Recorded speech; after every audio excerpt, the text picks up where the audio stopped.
भेटते म्हणे पुढे त्याच्यावर डिटेल दिलं ना ते. हां, मग त्याच्यात आम्ही 18 ते 20 पर्यंत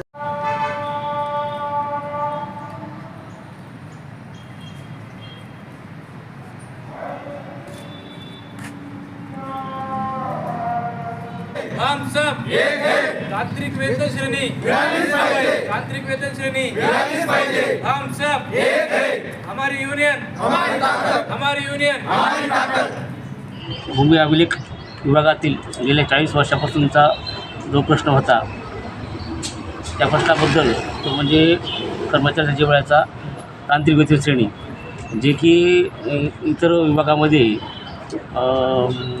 जसे की तलाठी 1990च्या दशकामध्ये आम्ही सम वेतनात काम करत होतो आणि आजच्या परिस्थितीला ते आमच्यापेक्षा किती पुढे गेले आहेत.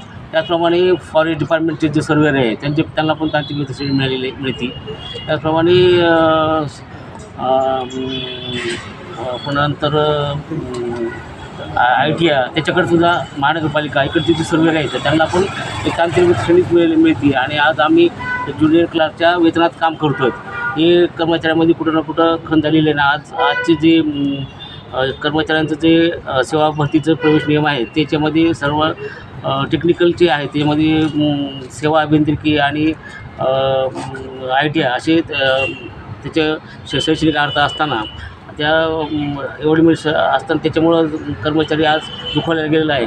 त्यामुळं आम्ही अनेक वेळा आंदोलनं केली, पण आम्हाला शासनाने केवळ फक्त आश्वासन दिले आणि आश्वासनाची बोलून घातल्यामुळं आज आम्ही राज्यातील पूर्ण संघटना एकत्र येऊन एक कृती समिती स्थापन केली आणि कृती समितीच्या माध्यमातून आम्ही शासनाला एक निवेदन दिलं. त्यामध्ये सुरुवातीला 18 तारखेला एक सामूहिक रजायचं त्यामध्ये घोषित केलं. त्यानंतर आजपासून म्हणजे 30 ते 27मध्ये आम्ही स्वतःच्या अर्जित रजा देऊन एक आंदोलन करत आहोत. तसंच 2 तारखेपासून आम्ही पूर्ण ठप्प महाराष्ट्र कामबंद आंदोलन करणार आहोत.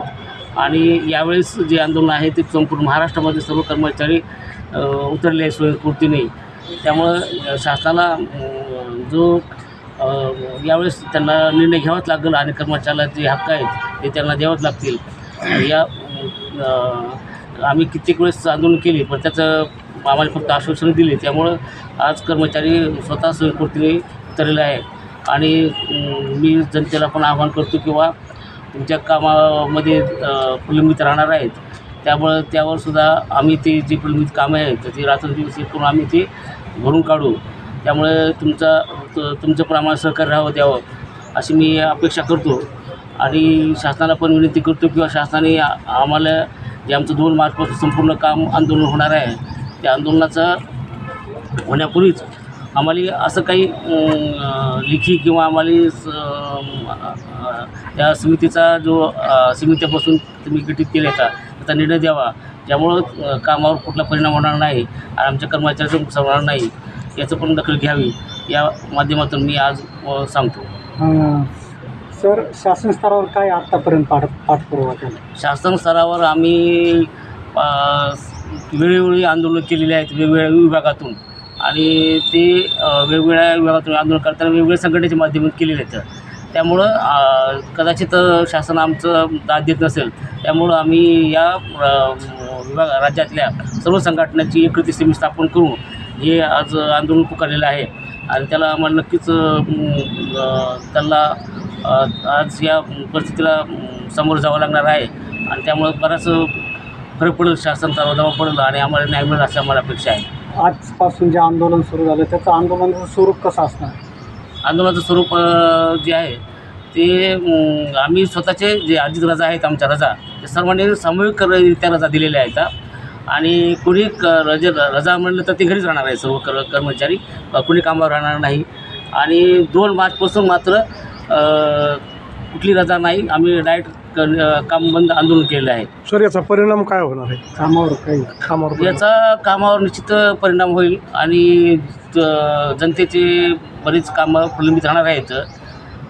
त्यामुळं शासनाच्या बी आता अनेक योजना चालू आहेत जसे की आता जे लक्ष आहे, पण नंतर स्वामित्व योजना आहे, त्या योजना आहेत. पण नंतर भूसंपादनाच्या ज्या मोजण्या आहेत ते त्याच्या मोजण्या ठप्प पडतील आणि ते त्यावर परिणाम होऊ शकतो. त्या परिणामाचा आम्हाला तर जाणीव आहेच. मात्र आम्हाला जर आमचा न्याय हक्क त्यांनी मिळवून दिले तर आम्ही निश्चित ते सुद्धा काम आम्ही रात्रदिवस पूर्ण करून देऊ. आपलं नाव सर? मी आर्यम कांबळे, कास्टाईप संघटनेचा महाराष्ट्र राज्य सरचिटणीस आहे आणि कृती समितीमध्ये आम्ही सदस्य दिलेले आहे. समिती राज्य समन्वयक तथा तांत्रिक संघटना विभागीय अध्यक्ष. हा संप जो आहे तो डायरेक्ट पुकारलेला नाही आहे. याच्या अगोदर माननीय न्यायालयाने पण आमच्या बाजूनी निर्णय दिलेला आहे. त्याच्यानंतर माननीय महसूल मंत्री यांनी सुद्धा मागच्या जून 2025ला आमच्या मागण्या तोंडी मान्य केल्या होत्या. फक्त त्याच्यावर अंमलबजावणी नाही झाली आणि त्या अंमलबजावणी होण्यासाठी आम्ही या संपात उतरलेलो आहे. आणि महाराष्ट्रातले सर्व संघटना आणि सर्व कर्मचारी यांनी एकच निर्णय घेतलेला आहे आता की जोपर्यंत लेखी GR येणार नाही, शासन निर्णय येणार नाही, तोपर्यंत हा संप जो आहे किंवा हा काम बंद आंदोलन आहे, असहकार आंदोलन आहे, हे कुठंही माघार याच्यामधून घेतल्या जाणार नाही.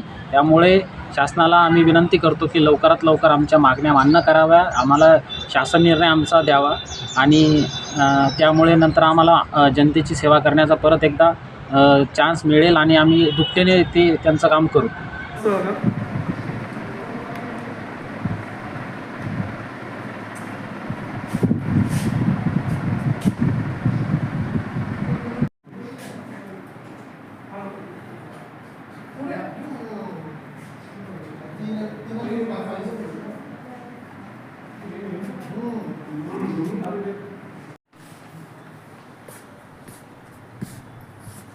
जे आहे ते परिस्थिती उपस्थित